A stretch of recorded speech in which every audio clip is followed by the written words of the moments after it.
تیسرے انہوں نے کہا کہ حالت سجدہ میں دعا کا طریقہ کیا ہے، کیسے مانگی جائے۔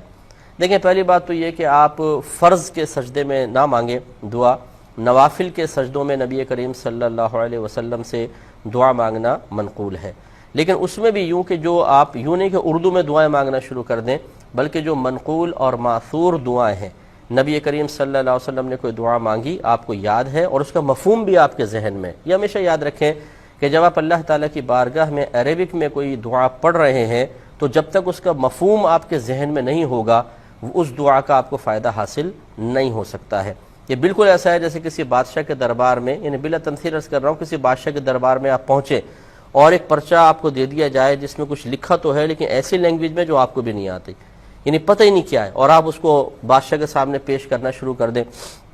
تو یہ عجیب و غریب بات ہوگی کہ بادشاہ نے اگر آپ سے پوچھا کہ آپ نے کیا مانگا، آپ کو پتہ ہے؟ آپ کہیں مجھے تو پتہ نہیں۔